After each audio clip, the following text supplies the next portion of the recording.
흔히들 이제 뭐 운이 좋은 사람, 나쁜 사람이라고 얘기를 하는데 저희는 그게 맞지 않는 표현이라고 말씀을 드리고 있어요. 네. 그 이유 중에 하나가 금수저, 은수저 얘기를 많이 하는데 운이 좋은 운수저가 제일 좋은 거 아니냐. 운수저. 그리고 부모님이 충분히 아이를 운수저로 키워주실 수 있다. 또 시험 운이 좋을 때, 안 좋을 때가 있을 거 아니에요. 네. 근데 그럼에도 불구하고 굉장히 공부 잘하는 최상위권 학생들은 일정하게 좋은 성적을 낸단 말이에요. 그게 어떻게 그렇게 가능할까? 불안에 대해서 대응하는 방법이 다 똑같은 게 아니라 크게 두 가지 유형으로 나뉘는데 방법이 굉장히 다르거든요. 그래서 본인이 어떤 유형인지 알고 아이가 어떤 유형인지 알고 그거에 따라서 대응을 시켜주는 게 굉장히 중요하다라고 얘기를 하고 있습니다. 네, 안녕하세요. 콩나물맘 여러분, 콩나물쌤 전병규입니다. 50만 부 판매를 기록한 더 해빙의 공동 저자이신 홍주연 작가님 모셨습니다. 예, 안녕하세요. 저는 더 해빙 그리고 운명이 건네는 호의 페이버를 이번에 새로 쓴 홍주연이라고 합니다. 반갑습니다. 우리가 흔히 운칠 기삼이라고 하잖아요. 예, 그래서 예. 운이 70%에 달하는데 많은 노력을 하는 것도 좋은데 참 좋은 운을 만나는 것도 좋은 것 같습니다. 예. 그런데 운이 좋다 나쁘다라고 이야기를 많이 하는데 그거보다 운을 잘 활용하는 게 중요하다고 하셨어요. 예, 맞습니다. 운을 잘 활용한다는 것이 무엇이고 어떻게 예. 하면 운을 잘 활용할 수 있을까요? 흔히들 이제 뭐 운이 좋은 사람, 나쁜 사람이라고 얘기를 하는데 저희는 그게 맞지 않는 표현이라고 말씀을 드리고 있어요. 네. 그 이유 중에 하나가 이 사람 운이 좋네라고 말을 하면 마치 운이 좋은 걸 타고난 것처럼 그렇게 전제를 깔고 있는데 사실은 그게 아니라 누구든지 충분히 행복하고 만족할 수 있을 정도의 운을 타고난다라고 저희 책에서 얘기를 하고 있고요. 운이란 걸 하나의 그릇에 저희가 비유를 한다면은 이 그릇의 모양이나 크기는 다를 수 있겠지만은 그릇을 꽉 채웠을 때 누구든지 다 행복하고 만족한 삶을 살 수 있다라고 저희가 얘기를 하고 있고요.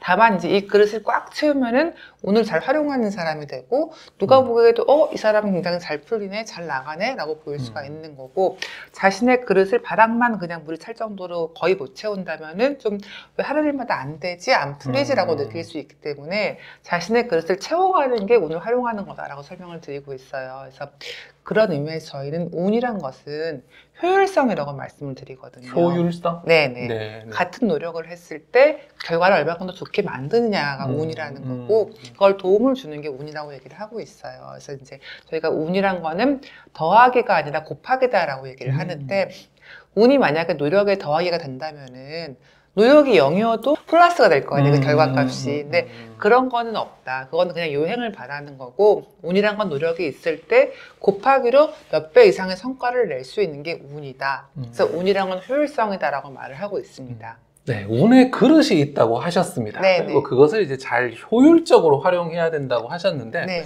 그러면 실제로 운을 잘 활용한 사례와 네네. 운을 잘 활용하지 못한 사례 있을까요? 같은 사람일 경우에도 좋은 운이 들어오는 시기랑 그렇지 않은 시기가 있을 거 아니에요. 그럴 때도 어떻게 운을 활용하냐에 따라서 결과가 달라질 수가 있는데요. 예를 들어가지고 재운을 예를 든다면은 재운이 좋아지는 시기가 왔어요. 네. 이 사람이 운을 잘 활용하지 못한다면은 그냥 친구한테 빌려준 돈 1,000만 원 돌려받은 정도? 그 운을 그냥 써버릴 수가 있는 거고 운을 잘 활용하는 사람은 뭐 생각지도 않은 곳에서 2억 이상의 수익을 얻거나 투자에 성공을 하거나 큰 돈을 벌 수 있는 그런 좋은 일이 생길 수가 있는 거거든요. 또 같은 사람이 이제 관계 운이 좋아지는 시기가 온다고 해볼게요. 그러면은 운을 잘 활용하지 못한다면은 그 좋은 시기에 그냥 약간 거슬리는 사람이 없네? 쉬는 사람이 없네 정도로 그냥 넘길 수가 있는 거고 운을 잘 활용하는 사람은 일생일대의 귀인을 만날 수도 있는 그런 큰 차이가 있어요. 저희가 그 결과값이 20배 이상 차이가 난다라고 얘기를 하고 있고요. 마찬가지로 운이 좋지 않은 시기가 누구한테나 올 텐데 그때도 운을 잘 활용하는 사람은 그 피해를 최소한으로 줄일 수가 있는 거예요.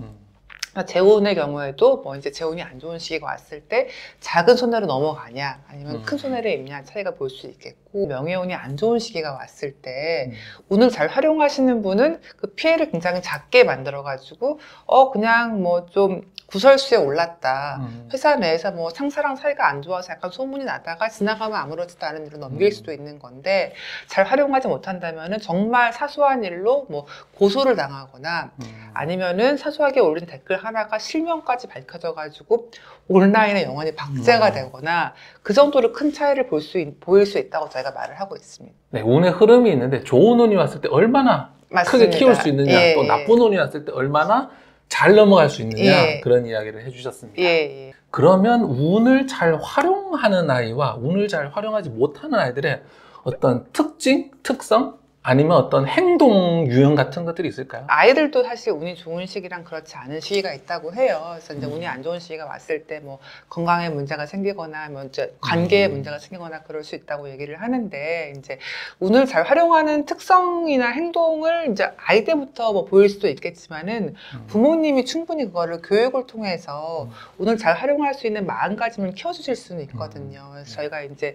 이걸 갖다가 뭐 금수저, 은수저 얘기를 많이 하는데 운이 좋은 운수저가 제일 좋은 거 아니냐. 운수저. 그리고 부모님이 충분히 아이를 운수저로 키워주실 수 있다. 그 아이가 운을 잘 활용하기 위해서 마음에 씨앗을 심어주실 수 있는 게 부모님의 역할이고 굉장히 중요한 정신적 유산이 아니겠냐라고 저희가 얘기를 하고 있고요. 시험운 같은 걸 예를 들어가지고 말씀을 드린다면은 또 시험운이 좋을 때 안 좋을 때가 있을 거 아니에요. 근데 그럼에도 불구하고 굉장히 공부 잘하는 최상위권 학생들은 일정하게 좋은 성적을 낸단 말이에요. 그래서 이제 그게 어떻게 그렇게 가능할까라는 질문을 저희가 해봤는데, 저랑 책을 같이 쓰신 이제 이서연 선생님이 이제 상위권 학생들 부모님하고 컨설팅을 하면서 분석한 거에 따르면은 그 학생들은 굉장히 멘탈 관리법이 달랐다. 그 멘탈 관리법이 핵심이 되는 게 불안을 관리하는 것 같다. 불안 관리? 네, 그 불안 관리를 잘 했기 때문에 시험을 잘 활용할 수 있었다라고 얘기를 하고 있고요. 그래서 아이들이 이제 지금도 그렇고 나중에도 운을 잘 활용할 수 있게 도와주는 가장 좋은 방법 중에 하나가 불안을 관리하고 자기한테 맞는 방법으로 대응을 하는 거다라고 저희 책에서 말을 하고 있습니다. 네. 불안을 잘 관리해야 멘탈이 관리가 되고, 이 멘탈을 관리해야 자기에게 오는 운을 최대한 활용할 맞습니다. 수 있겠네요. 예. 불안이 운을 활용하는데 핵심적이라고 하셨습니다. 네. 왜 그런지 조금 더 설명이 있으면 좋겠고, 네네. 그리고 구체적인 방법 예, 어떻게 예. 될까요? 예, 사실 불안이란 감정을 얘기하면 대부분 다 부정적인 느낌을 받으세요. 네. 그래가지고 이걸 뭐 제거해야 될 감정, 아니면 없애야 될 감정이라고 생각을 하는데, 저희 책에서는 불안을 잘 활용하면은 오히려 운의 흐름을 타고 나가는 데 도움이 될 수 있다라고 얘기를 하고 있고요. 다만 이제 이 불안에 대해서 대응하는 방법이 다 똑같은 게 아니라 크게 두 가지 유형으로 나뉘는데 방법이 굉장히 다르거든요. 그래서 본인이 어떤 유형인지 알고 아이가 어떤 유형인지 알고 그거에 따라서 대응을 시켜주는 게 굉장히 중요하다라고 얘기를 하고 있습니다. 첫 번째가 이제 A 유형인데 그 A 유형은 액션의 준말이에요. 액션. 네. 그래서 불안이란 감정이 왔을 때 그걸 하나의 원동력, 연료로 삼아가지고 앞으로 나아가야 되는 스타일을 이제 A 유형이라고 하고요. B 유형 같은 경우는 밸런스의 준말인데 감정 관리가 중요한 분들, 먼저 불안을 관리하고 다스린 다음에 일상생활을 하나하나 쌓아가는 게 중요한 분들이고, 섣불리 충동적으로 행동을 하면 안 되는 분들이 B 유형이라고 할 수가 있어요. 그래서 약간 그 대응 방법 그게 굉장히 서로 다른데, 이제 뭐 제가 사례를 들자면은 제 친구 같은 경우에 이제 A 유형 친구가 있는데, 그 친구가 이제 박사과정 유학을 갔을 때 굉장히 좀 불안했대요. 왜냐하면 박사를 딸 수 없는, 못한 사람이 굉장히 많았고, 탈락한 사람이 되게 많았다는 거예요. 거기다가 교수님이 또 뭐 알려주는 것도 아니고, 근데 이 친구는 A 유형이니까 너무 불안할 때 내가 불안하지 않을 때까지 공부를 하겠다 해서 그 힘으로 더 열심히 막 밤새가면서 공부를 했다는 거예요. 그렇게 해서 하다 보니까 그 문제가 풀리고 해서 한 단계 나아가다 보니까 오히려 박사를 훨씬 빨리 따고 졸업해도 더 좋은 진로가 왔다. 그래서 이 친구 같은 경우는 자기가 불안하지 않았으면은 그만큼 힘을 내지 않았을 것 같다라고 나중에 얘기를 하더라고요. 네. 또 다른 제 친구 같은 경우는 B 유형인데 그 친구는 이제 고등학교 때 굉장히 공부 잘하는 친구였거든요. 근데 시험 전날에 밤 열심히 자는 거예요. 그래서 어떻게 이렇게 일찍 자냐? 저는 이제 A 유형에서 맨날 밤을 새거든요, 시험 전날에. 했더니 이 친구는 자기 시험 전날 새로운 걸 보면은 당황이 돼가지고 더 불안해지기 때문에 시험을 망친다. 그래서 자기는 그냥 공부한 것만 정리하고 평소에 공부하는 걸 택한다. 그래서 자기는 관리하는 게 중요한 거지 전날 한다고 더 잘 되는 건 아니다라고 얘기를 해가지고, 근데 그 친구는 굉장히 안정적으로 항상 저희 학교에서 전교 1등을 했고 지금도 전문직 의사가 돼가지고 잘 살고 있거든요. 그래서 자기한테 맞는 방식으로 불안에 대응하는 게 굉장히 중요하다라는 걸 제가 또 말씀드리고 싶습니다. 네, 불안이 왔을 때 행동으로 넘어가는 사람이 있고, 그 불안이 너무 또 많은 많은 영향을 주기 때문에 오히려 균형을 잡는데 더 신경을 써야 되는. 사실 이제 B 유형 같은 경우 행동을 안 한다고 볼 수가 없는 게 B 유형 같은 경우도 감정을 하기 위해서 뭐 운동이나 명상 같은 거 하는 게 굉장히 좋고요. 그다음에 일상을 똑같이 하나하나 쌓아야 되는 행동을 한다고 말씀을 드릴 수가 있는데 A 유형은 불안이 힘이 돼가지고 앞으로 팍 치고 나가야 되는 경우라면은 B 유형은 일상을 잘 꾸려가면서 조금씩 나아간다고 보시는 게 맞을 것 같아요. 네, 우리 학부모님 스스로 그리고 우리 자녀가 어떤 유형인지 한번 생각을 해보시면 되게 좋을 것 같습니다. 예, 맞습니다. 네, 이 자녀를 양육하는 데 있어서 그 유형이랄까 성격이 좀 다를 때 부딪히는 경우들이 많거든요. 맞아요. 예. 방금 말씀하신 불안에 대처하는 A 유형, B 유형을 보니까 이게 부모가 또 다르면 또 문제가 생길 것 같거든요. 맞아요. 예. 만약에 부모가 A인데 아이가 B다, 혹은 부모가 B인데 아이가 A다, 이럴 때 어떻게 대처를 하고 지도를 해야 될까요? 예. 보통은 다른 거를 잘 모르시는 분들이 많으셔가지고 부모님들이 자기한테 통화 방식이 맞다라고 생각을 하시고 그걸 강요를 하시는 경우가 많은데 아이가 어떤 유형인지 파악을 하시고 그에 맞춰가지고 전략을 알려주시는 게 맞거든요. 그래서 제 사례를 예를 들자면 저 같은 경우는 A 유형인데 저희 아이는 B 유형이에요. 그래서 이제 얘가 학원에서 뭐 테스트를 볼 때 제가 이제 기출 문제 같은 걸 어디서 얘기를 듣고 야 이런 게 나온대 하고 시험 직전에 한번 알려준 적이 있었어요. 근데 얘가 시험을 보러 가서 알려준 거는 당연히 다 틀리고 그 외에 나머지까지 다 틀려가지고 시험을 망치고 왔다고 더 긴장이 돼가지고 그래서 얘는 이게 아니라 평소에 조금씩 시키는 게 맞구나라는 걸 제가 알게 됐는데 제가 A형, B형 다양을 몰랐으면은 막 화가 났을 것 같아요. 너 어떻게 이럴 수가 있냐 그랬을 것 같은데 아이한테는 이게 안 맞는구나. 앞으로는 차근차근 알려줘야지라고 좀 제가 좀 마음을 다스릴 수가 있었고 반대로 또 엄마가 B형이고 아이가 A형인 경우가 있어요. 친구의 경우인데 딸이 중학생인데 학원에서 이제 뭐 승급 테스트 같은 걸 본다는 거예요. 근데 이제 얘는 이제 좀 느긋하게 있다가 시험 때 돼가지고 막 열심히 해가지고 겨우겨우 이제 그걸 통과를 하는데 엄마가 B형이니까 너무 이해도 안 되고 화도 나고 본인이 너무 피가 마른다. 그래서 내가 후달려가지고 학원을 보내지 못하겠다라고 얘기를 했는데 저희 책을 보시고 다르구나. 그리고 얘는 A유형으로 가는 게 효과가 더 있는 거구나라는 걸 안 다음에 오히려 좀 마음이 좀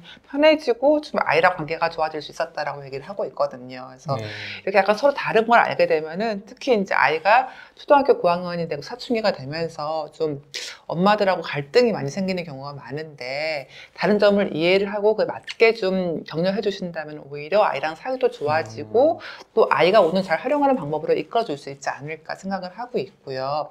특히 불안이란 건 사실 평생 좀 우리가 같이 갈 수밖에 없는 거잖아요. 근데 아이가 어른이 됐을 때도 내가 내 불안을 관리해 본 적이 있고 이걸 잘 활용을 해서 앞으로 나아간 경험이 쌓여간다면은 아이가 어른 돼서 좀 큰 어려움을 만났을 때도 좀 수월하게 넘기고 좀 보다 좋은 운의 흐름을 탈 수 있도록 도와줄 수 있지 않을까. 그래서 이런 걸 어릴 때 좀 어머님들이 많이 교육을 시켜주시는 게 저희가 말한 정신적 유산을 주시는 거다라고 말씀을 드리고 있습니다. 네, 보통 이제 부모님이 내 자식이 이해가 안 될 때 힘들거든요. 맞아요.